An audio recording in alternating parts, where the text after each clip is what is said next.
तो प्यारे बच्चों बहुत बहुत नमस्कार।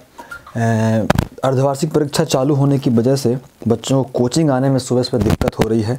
इस वजह से बच्चे पेपर की तैयारी भी कर सकें तो मैंने एक हफ्ते के लिए फिर से ऑनलाइन क्लास चालू करी है। ये क्लास एकदम वहीं से स्टार्ट है जहां अपनी ऑफलाइन क्लास चल रही है। तो बच्चों अभी हम कर रहे हैं 7A.13 का क्वेश्चन नंबर 9 तक हो गया है। क्वेश्चन नंबर 10 से मुझे कराना है। अब जो बच्चे यूट्यूब पर देखेंगे पहली बार समाकलन तो उनको मैं थोड़ा समझा दूं, ब्रीफ कर दूं कि हम पढ़ रहे हैं बच्चों I is equal to integration e power ax और साइन bx प्रकार के फलनों का समाकलन करना है ना बच्चों। इसमें हम करते क्या है, अगर हम रूल देखें तो ILATE इस रूल के हिसाब से इनवर्स हमारे पास है नहीं, लॉग हमारे पास है नहीं, अलजेब्रा हमारे पास है नहीं, ट्रिगोनोमेट्री हमारे पास है और एक्सपोनेंशियल हमारे पास है।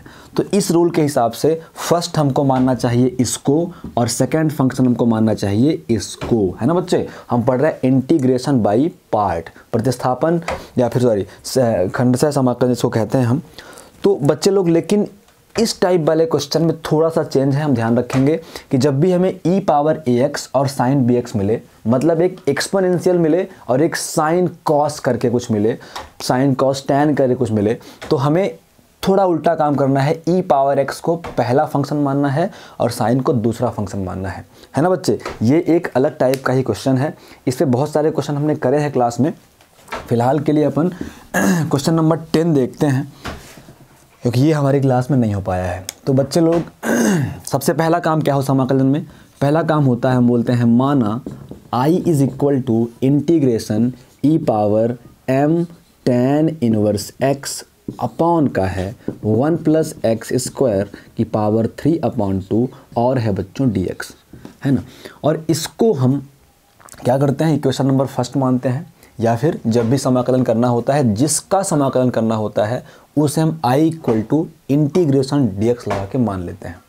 अब बच्चों सबसे पहले मैंने बोला है कि अगर आपको समाकलन के किसी भी क्वेश्चन में प्रतिस्थापन दिख जाए, सब्स्टिट्यूशन दिख जाए, तो वो आपको पहले करना है। और प्रतिस्थापन कैसे दिखता है, ऐसा क्वेश्चन में क्या है जिसका अवकलन क्वेश्चन में मौजूद है।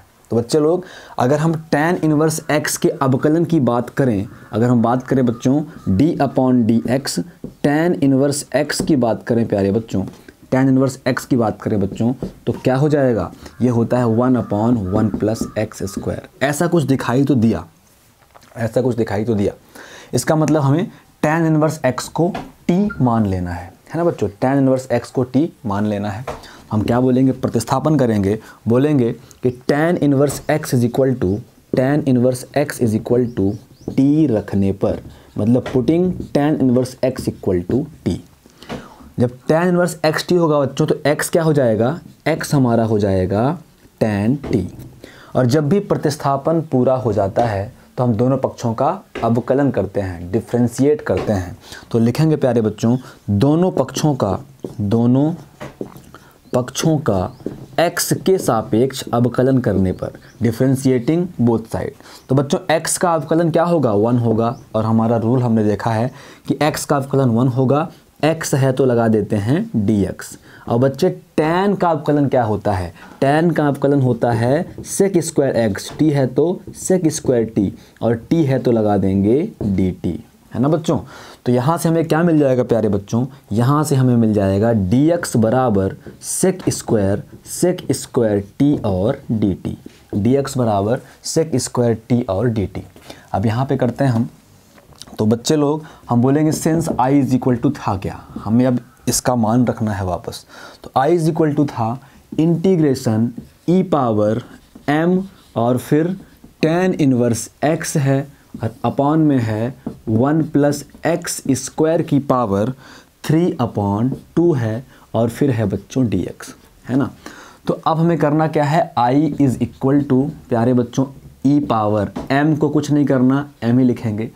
tan इनवर्स x को हमने क्या माना हुआ है, tan इनवर्स x को हमने t माना हुआ है। तो tan इनवर्स x के स्थान पे हम t रखेंगे, अपॉन लगाएंगे और बच्चे लोग 1 प्लस tan इनवर्स x हमने t माना है तो x क्या मिला हमें, tan t मिला। मतलब जहाँ x है वहाँ हम tan t रखेंगे, तो जहाँ x स्क्वायर है वहाँ हम tan स्क्वायर टी रखेंगे प्यारे प्यारे बच्चों, और dx का मान प्रतिस्थापन से सब्स्टिट्यूशन से क्या मिला है, dx मिल गया है सेक स्क्वायर टी और dt। क्या मिल गया बच्चों, मिल गया हमको सेक स्क्वायर टी और dt, है ना। अब इसको हम और सिंप्लीफाई करेंगे तो I is equal to integration, प्यारे बच्चों हमें पता है कि 1 प्लस टेन स्क्वायर थीटा बराबर क्या होता है, सेक स्क्वायर थीटा होता है। मतलब 1 प्लस टेन स्क्वायर टी क्या हो जाएगा बच्चों, हो जाएगा ये सेक स्क्वायर टी।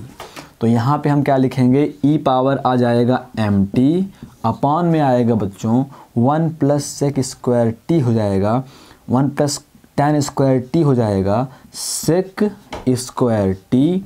और बच्चे लोग पावर 3/2 हमें भूल गया था, तो पावर 3/2 लगाना हम बिल्कुल भी नहीं भूलेंगे, ठीक है। और यहाँ पे क्या आ जाएगा बच्चों, यहाँ पे सेक स्क्वायर टी और डी टी पहले से है, ठीक है ना। तो अब इसके बाद आगे बढ़ते हैं तो आगे सॉल्व करते हैं इसको। तो बच्चे लोग अब एक चीज़ आप ध्यान से देखोगे कि क्या है हमारे पास है I is equal to integration e power m t है, अपॉन में देखो पावर से पावर का गुणा होता है, तो 2 × 3/2 होगा, तो 2 से 2 क्या होगा बच्चों, कैंसल हो जाएगा। तो अपॉन में क्या बचेगा, अपॉन में बचेगा सेक क्यूब टी, सेक टी का होल क्यूब या फिर सेक क्यूब टी। ऊपर क्या है बच्चों, ऊपर है सेक स्क्वायर टी और डी टी। क्या है बच्चे लोग, सेक स्क्वायर टी और डी टी। यहाँ 2 सेक से दो सेक कैंसिल होगा, 1 सेक बचेगा बच्चे लोग। तो अब हमारे पास फाइनल बचा integration e power m t, upon में 1 सेक टी बचा हुआ है, और यहाँ पे है बच्चों डी टी। अब हम क्या जानते हैं, हम जानते हैं कि since 1 sec theta is equal to क्या होता है बच्चों, कॉस थीटा होता है कि नहीं होता, बिल्कुल होता है। तो यहाँ से I is equal to integration, ये हो जाएगा ई पावर एम टी, और बच्चे लोग 1 सेक टी क्या हो जाएगा, कॉस टी हो जाएगा, और क्या हो गया प्यारे बच्चों, डी टी हो गया। तो अब ये जो हमारा क्वेश्चन है वापस से हमारे ओरिजिनल टाइप के जैसा हो गया। जैसा मैंने आपको अभी टाइप बताया हुआ है बच्चों, क्या टाइप बताया है कि हम किस प्रकार के क्वेश्चंस कर रहे हैं बच्चे लोग। हम कर रहे हैं I is equal to integration e power a x और साइन बी एक्स, है ना बच्चों, या फिर I is equal to integration e power a x और कॉस बी एक्स प्रकार के फलनों का समाकलन। इसमें करते क्या है, एक्सपोनेंशियल को हमेशा फर्स्ट मानते हैं, इसको हमेशा सेकंड मानते हैं। रूल क्या है बच्चों, एक बार अवकलन करेंगे तो कॉस बदलेगा साइन में, एक बार समाकलन करेंगे तो कॉस बदलेगा साइन में, दोबारा समाकलन कर देंगे तो साइन वापस से कॉस में कन्वर्ट हो जाएगा, और वो आई की वैल्यू होती है। जिन बच्चों ने यहाँ तक किया है उनको बिल्कुल समझ में आ रहा है, जिन बच्चों को नहीं आ रहा है, अभी उन्होंने ये चैप्टर नहीं किया है, उनके लिए मैं विधिवत इसको सॉल्व कराता हूँ, ठीक है बच्चे लोग। तो अब क्या होगा, एकदम स्टार्टिंग से कराते हैं, ऊपर पूरा मिटा दें, है ना। तो अब प्यारे बच्चों हमने हमेशा बोला है कि हमेशा फर्स्ट फंक्शन होगा और ये हमेशा सेकंड फंक्शन होगा। हमारा जो फार्मूला कहता है वो कहता है integration a into b d x बराबर, ये फर्स्ट फंक्शन है और ये सेकंड फंक्शन है। First function integration of second function, पहला फलन दूसरे का समाकलन माइनस बड़ा समाकलन, और पहले फलन का अवकलन दूसरे फलन का समाकलन, और फिर बच्चों पूरे का समाकलन। क्या करना है, पूरे का समाकलन करना है। तो यहाँ से I इज इक्वल टू पहला फलन क्या है हमारा, ई पावर एम टी है बच्चों, और फिर दूसरे का समाकलन मतलब इंटीग्रेशन कॉस टी और डी टी, माइनस बड़ा समाकलन बच्चे लोग पहले फलन का अवकलन मतलब d upon d t e power m t, दूसरे का समाकलन मतलब इंटीग्रेशन कॉस टी और डी टी, और फिर बच्चों पूरे का समाकलन। ये हमारा समाकलन का रूल कहता है। अब देखें कुछ फार्मूले यूज़ हो रहे हैं, उनको अपन यूज़ करें, लगाएं। तो बच्चे लोग यहाँ पे देखा जाए तो I इज इक्वल टू क्या हो जाएगा, ई पावर एम टी, चुपचाप उतार लेंगे क्योंकि इसका ना तो अवकलन हो रहा है ना तो समाकलन हो रहा है। और प्यारे बच्चों हमको पता है कि इंटीग्रेशन cos x dx बराबर क्या होता है, प्लस का sin x प्लस c होता है ना बच्चों। तो cos t dt क्या हो जाएगा, cos t dt बच्चों sin t हो जाएगा। अगर cos x का समाकलन sin x तो cos t का समाकलन sin t। अब माइनस तो माइनस, बड़ा इंटीग्रेशन बच्चों e पावर x का अवकलन क्या होता है, e पावर x का अवकलन होता है e पावर x, सबको अवकलन डिफरेंशिएशन पता रहे, d अपॉन डी एक्स बच्चों e power x equal to होता है e पावर x, लेकिन यहाँ x के स्थान पे x नहीं है, कुछ और है, mt है ना बच्चों। तो e पावर अगर x के स्थान पे कुछ और है, t के स्थान पे कुछ और है, तो उसे हम t ही समझेंगे या x समझेंगे। तो e पावर t का समाकलन e पावर t के स्थान पे क्या है बच्चों, mt है। अब जो भी t के स्थान पे है उसका फिर से अवकलन होता है। ये अवकलन तो मैंने बढ़िया से पढ़ाया है, यूट्यूब वाले बच्चों को भी बढ़िया से मैंने प्रतिस्थापन विधि द्वारा अवकलन पढ़ाया था, तो ये डायरेक्ट करने यहाँ पे आने चाहिए। वैसे होता क्या है बच्चों, अगर d अपॉन डी एक्स ई पावर एम एक्स होता तो हम क्या करते, ई पावर x होता है मतलब x के स्थान पे कुछ और है, तो e पावर x का अवकलन e पावर x ही होता, x के स्थान पे mx है। अब जो भी x के स्थान पे है उसका हम फिर से अवकलन करते, तो बच्चों e power mx m constant है, x का अवकलन 1 होगा, इंटू m आ जाता, मतलब हम क्या करते m e पावर mx करते। तो यहाँ पे क्या कर देंगे, e पावर mt का e पावर mt का फिर से होगा तो mt का फिर से होगा तो m आ जाएगा। तो ये था m e पावर mx, ये m e पावर mt। अब उसके बाद बच्चों cos t का समाकलन, हम सबको पता है cos t का समाकलन क्या होता है, sin t होता है। और फिर क्या लगा है बच्चों, dt लगा है ना बच्चे लोग, फिर क्या लगा है, dt लगा हुआ है। अभी एक चीज़ मैंने आपको बताई नहीं, जहाँ से अपन ये समाकलन उठा रहे हैं उसको अपन इक्वेशन नंबर फर्स्ट हमेशा बोलते हैं। क्या है इक्वेशन नंबर फर्स्ट, यहाँ पे लिखा हुआ था i is equal to integration e power mt और cos t और dt। इसको आप सभी इक्वेशन नंबर फर्स्ट कर लेना, क्योंकि इसका हम यूज़ करने वाले हैं।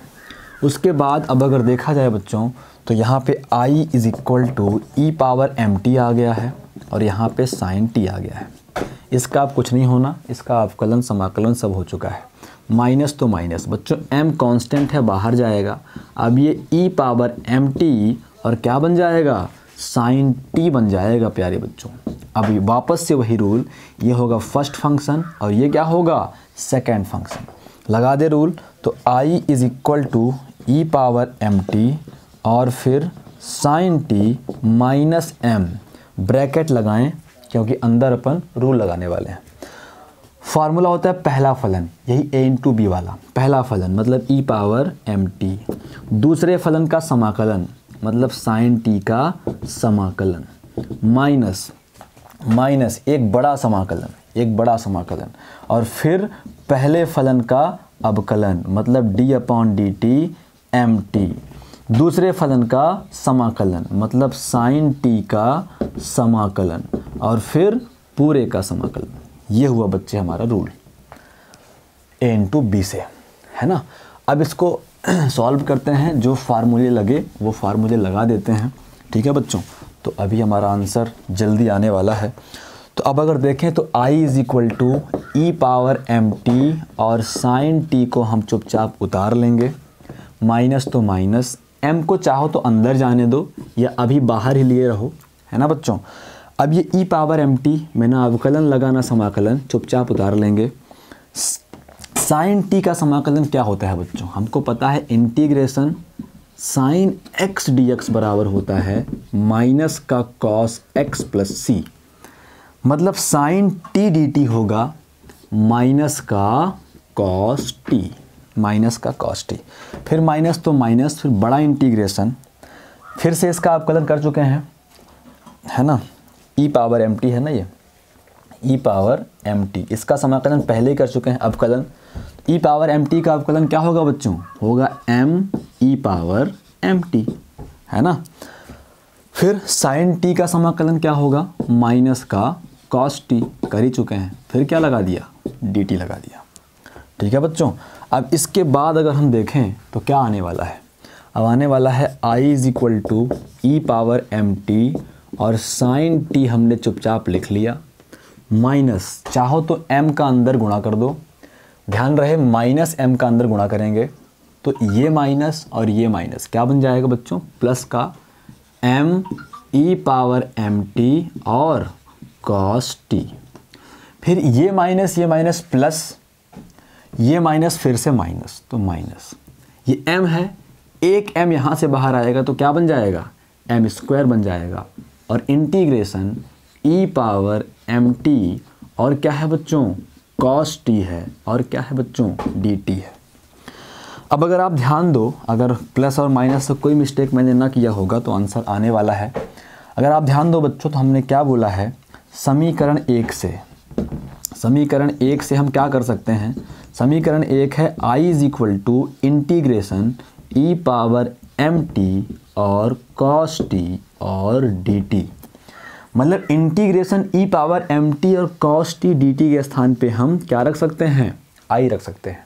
अब I क्यों रखना है बच्चों, जब हमने सेकंड समाकलन, खंडशः समाकलन या फिर इंटीग्रेशन बाई पार्ट शुरू किया था तो वहाँ पे हमने समझा था कि जब भी दो ऐसे फंक्शन मिल जाएंगे जिनमें से दोनों का समाकलन होता है तो ये आइडेंटिफाई कर पाना कि फर्स्ट फंक्शन कौन सा है, सेकंड फंक्शन कौन सा है, टफ होगा। तब हम कुछ टाइप की बात करेंगे, ये उन्हीं टाइप में से एक है। अब अगर दोनों ऐसे हैं जिनका उत्तरोत्तर अपकलन जीरो नहीं होता, मतलब उन दोनों फंक्शंस में से कोई एक ऐसा फंक्शन नहीं है जिसका डिफरेंशिएशन कुछ टाइम के बाद जीरो हो जाए, तो वहाँ पे हमको ये I मानना पड़ता है। ठीक है बच्चों, तो अब क्या होगा, अब हमारे पास आएगा I is equal to e power m t, और फिर क्या है बच्चों, साइन टी है, अब plus m e power m t, फिर क्या है बच्चों, cos t है, और फिर माइनस का m स्क्वायर। इतने पूरे की वैल्यू क्या है बच्चों, I है कि नहीं है, इसके स्थान पे हम I कर सकते हैं। बच्चों अवकलन में हमने बोला था डिफरेंशिएशन में कि डिफरेंशिएशन ज्ञात करना, अवकलन ज्ञात करना मतलब d/dx ज्ञात करना, समाकलन ज्ञात करना मतलब बच्चों I की वैल्यू ज्ञात करना। तो अब इस I को इधर लेके आएंगे अपन, तो I माइनस है तो plus m square I is equal to e power m t, और फिर क्या है बच्चों, साइन टी, और plus m e power m t, और क्या आ गया प्यारे बच्चों, cos t आ गया। शुरुआत में मैंने एक बात बोली, समझ में आई ना, हमारा फंक्शन cos में था, एक बार समाकलन हुआ साइन में आया, दोबारा समाकलन हुआ तो cos में आ गया, और दोबारा समाकलन करने के बाद क्वेश्चन का जो पोर्शन समाकलन नहीं हो पाया है वो I के बराबर हो गया। ठीक है बच्चों, अब यहाँ से I हम कॉमन निकाल सकते हैं, तो 1 प्लस m स्क्वायर बचेगा is equal to e power m t, और क्या है बच्चों, साइन टी, और plus m e power m t, और क्या है बच्चों, cos t है। अब अगर हम चाहें तो ई पावर एम टी दोनों से कॉमन निकाल सकते हैं, लेकिन एक बार देख ले आंसर किस फॉर्म में आ रहा है। जिस भी फॉर्म में आंसर आ रहा होगा बच्चों उसी फॉर्म को हम लिख देंगे। बिल्कुल ई पावर एम टी दोनों साइड से कॉमन है, सॉरी यहाँ से कॉमन है, तो बच्चों I इज़ इक्वल टू क्या करेंगे अपन, इसको अपॉन में ले जाएंगे, तो ऊपर से ई पावर एम टी पहले कॉमन निकाल लें, ई पावर एम टी आएगा बच्चों, कॉमन आएगा, तो यहाँ क्या बचेगा, यहाँ बचेगा साइन टी, और फिर यहाँ बचेगा प्लस का m और cos t, अपॉन में बच्चों ये 1 प्लस एम स्क्वायर अपॉन में जाएगा, तो ये बन जाएगा 1 प्लस एम स्क्वायर। ठीक है बच्चे लोग, अब हमें वापस से प्रतिस्थापन करना है, t के स्थान पे t की वैल्यू पुट करनी है। ठीक है बच्चे लोग, तो अभी हम क्या बोलने वाले हैं, हम ये बोलने वाले हैं कि सिंस हमने क्या माना था, हमने tan इनवर्स x को माना था t, मतलब जहाँ भी t है वहाँ हम अब tan इनवर्स x रखेंगे। इससे हमें x इक्वल टू मिल गया था बच्चों tan t, मतलब अब जहाँ x है, मतलब जहाँ पे tan t है वहाँ पे हम क्या रखेंगे, x रखेंगे, लेकिन कहीं पे भी tan t हमारे क्वेश्चन में है नहीं, तो कोई दिक्कत वाली बात नहीं है। दिक्कत वाली बात यह है बच्चों कि हमारे पास sin t है, sin t निकालना पड़ेगा और cos t निकालना पड़ेगा। इसके लिए अपन ने दो मेथड देखी है, क्लास में मैंने दोनों मेथड बताई है। या तो आप पाइथागोरस थ्योरम का यूज़ करो, है ना, या तो आप पाइथागोरस थ्योरम का यूज़ करो और tan से sin और cos निकाल लो, या तो आप आइडेंटिटी नंबर 2, सर्वसमीका नंबर 2 का इस्तेमाल करो और साइन और कॉस निकाल लो। तो यहाँ पे मैं पाइथागोरस प्रमेय से बच्चों को आसान तरीके से समझाता हूँ कि जब भी इन्वर्स फंक्शन आपने पुट किया है t, तो अगर उसके अलावा साइन और कॉस की वैल्यू आ गई तो कैसे निकालोगे। तो इसको अपन इक्वेशन नंबर 2 कर देते हैं बच्चों। अब हम बोलेंगे सिंस हमारे पास क्या है, हमने माना हुआ था tan इनवर्स x को माना हमने t, तो x बराबर आ गया बच्चों क्या, sin t आ गया। मतलब हम बोल सकते हैं बच्चों, सॉरी tan t आ गया। क्या आ गया बच्चों, tan t आ गया। अब tan t को हम बोल सकते हैं कि x के बराबर है। बच्चों tan क्या होता है, tan थीटा बराबर होता है लंब बटे आधार, परपेंडिकुलर अपॉन बेस होता है। इसे x अपॉन 1 बोल सकते हैं। तो मतलब बच्चों लंब हो गया x, आधार हो गया 1। अब हम बोलेंगे by Pythagoras theorem, by Pythagoras theorem, Pythagoras प्रमेय से, पाइथागोरस प्रमेय से। पाइथागोरस प्रमेय कहती है बच्चों कि कर्ण का वर्ग बराबर, कर्ण का वर्ग बराबर लंब का वर्ग प्लस आधार का वर्ग। एक राइट एंगल ट्रायंगल भी आप बना सकते हो। अगर ये थीटा है तो ये है बच्चों लंब, है ना, ये क्या है बच्चों, ये है लंब। ये 90 है तो ये है बच्चों कर्ण, और ये है बच्चों क्या, आधार। तो अगर आप देखो तो आपके पास लंब है x, लंब क्या है बच्चों, x है, आधार क्या है बच्चों 1 है। आपको कर्ण निकालना है। तो यहाँ से कर्ण का वर्ग बराबर लंब कितना है x, तो x स्क्वायर, आधार कितना है 1, तो 1 का स्क्वायर 1। तो बच्चों यहाँ से हमें अगर कर्ण चाहिए तो वर्ग हटाएंगे तो अंडर रूट वर्गमूल लग जाएगा, x स्क्वायर प्लस 1 आ जाएगा। तो ये हमें कर्ण मिलेगा बच्चों under root x square plus 1। अब हम सब कुछ निकाल सकते हैं। सब कुछ का मतलब अगर हमें साइन t चाहिए, है ना, साइन t चाहिए, या फिर हमें साइन x चाहिए, है ना, क्या है, tan इनवर्स x को हमने क्या माना हुआ है बच्चों, t माना हुआ है। तो t बराबर क्या है, tan इनवर्स x है। अब हमें क्या चाहिए, अब हमें चाहिए है साइन t, है ना, हमारा एंगल क्या है, हमारा एंगल t है ना बच्चों, साइन t, हमारा एंगल क्या है, t है। अब अगर हमें साइन t चाहिए बच्चों, तो साइन होता है लंब बटे कर्ण, परपेंडिकुलर अपॉन हाइपोटेनियस, लंब बटे कर्ण। तो यहाँ से बच्चों मुझे साइन t क्या मिल गया, लंब है मेरा x और कर्ण है बच्चों under root 1 plus x square. और ऐसे मुझे कॉस t क्या मिल जाएगा, कॉस t होगा बच्चों आधार बटे कर्ण, बेस अपॉन हाइपोटेनियस।